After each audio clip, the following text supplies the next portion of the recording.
সমস্ত রাষ্ট্রবাদী বন্ধুদেরকে আমার নমস্কার। আমি অনির্বাণ, বাংলার রাজনীতি আপনাকে স্বাগত।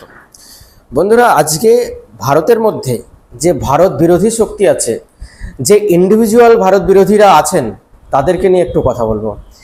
আজকে ভারত বিরোধীদের কথা বলতে গেলেই যে নামটি আমার জেহানে সব থেকে প্রথমে আসে সেটা স্বরা ভাস্কর। যে মেয়েটি বরাবরই দেখতে পেয়েছি যে প্রথমে বলিউডে গেল, বলিউডে একটা দুটো বইয়ের সিনেমায় অভিনয় করলো, সিনেমায় অভিনয় করার পরে তারপরে ধীরে ধীরে ধীরে ধীরে এই ভারত বিরোধী শক্তির অন্যতম মুখ হয়ে উঠলো।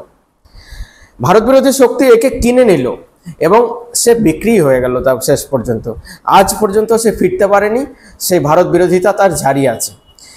স্বরা ভাস্কর যখন এই গতকালকে শারজিল ইমাম, উমর খালিদ, যারা চিকেন নেক থেকে নর্থ ইস্ট এলাকাকে মানে সেভেন সিস্টার এলাকাকে আলাদা করতে চাইছে, সেরকম লোককে এখনো ভারতের মধ্যে বসে সাপোর্ট করছে, এখনো সমর্থন করছে, যারা জেলে রয়েছে এই কারণের জন্য।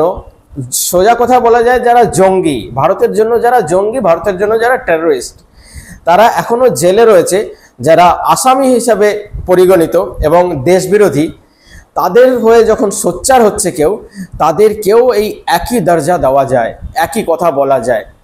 তো আমরা যখন গতকালকে 17ই সেপ্টেম্বর একটা অভূতপূর্ব ঘটনা দেখলাম এবং ইসরায়েল যে কাজটা করলো, চুন চুনকে মারা, যাকে বলে না চুন চুনকে মারা, এত জনতা রয়েছে, সমস্ত রয়েছে, তার মধ্যে বেইরুতে, লেবাননের বেইরুতে চুন চুনকে, যেগুলো হিজবুল্লাহর কমান্ডার বা হিজবুল্লাহর জঙ্গি, তাদেরকে কিন্তু মারলো, তাদেরকে আহত করলো বা মারলো।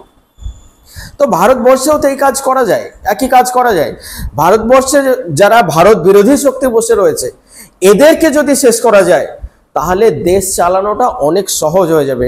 কারণ বাইরের থেকে যখন ডোনাল্ড লু এসে ভারত বিরোধী অভিযান চালায় ভারতের, ডোনাল্ড তো নিজে কিছু চালায় না, ডোনাল্ড চালায় এই শক্তিগুলোর মাধ্যমে। কখনো রাহুল গান্ধীর মাধ্যমে। রাহুল গান্ধীর আওয়াজ আর পাকিস্তানের আওয়াজ একই কথা বলছে।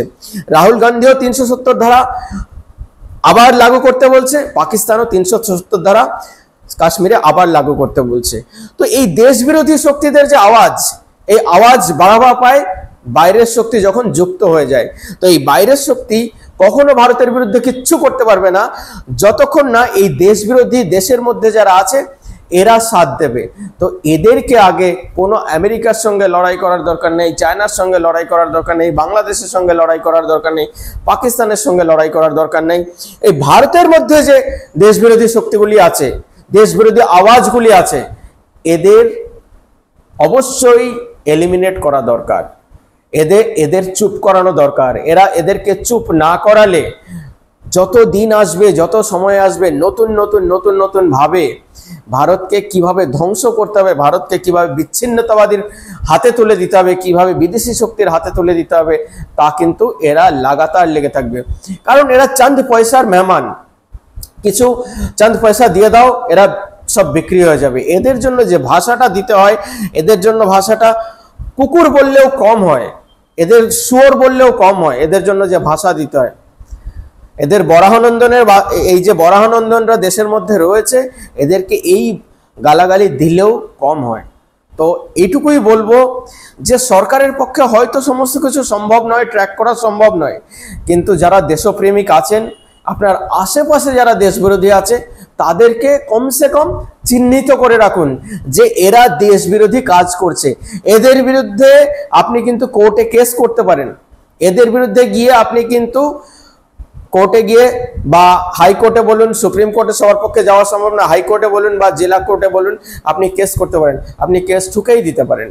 অথবা আপনাদের যদি মনে হয় যে আপনারা পারছেন না, অনেক সংগঠন আছে যারা এই কাজগুলো নিজেরা দায়িত্ব নিয়ে করে, তাদের সঙ্গে যোগাযোগ করুন।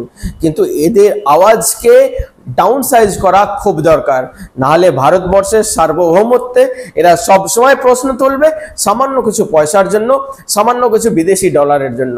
তো এদের থেকে সাবধান, আমেরিকার থেকে আমাদের সাবধান থাকতে হবে না। পাকিস্তানের থেকে আমাদের সাবধান থাকতে হবে না, আমাদের দেশের শত্রুর থেকে সাবধান থাকতে হবে।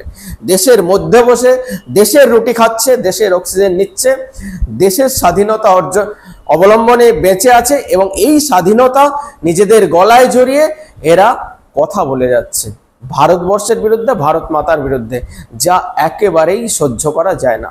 বন্ধুরা, কেমন লাগলো জানাবেন। নমস্কার।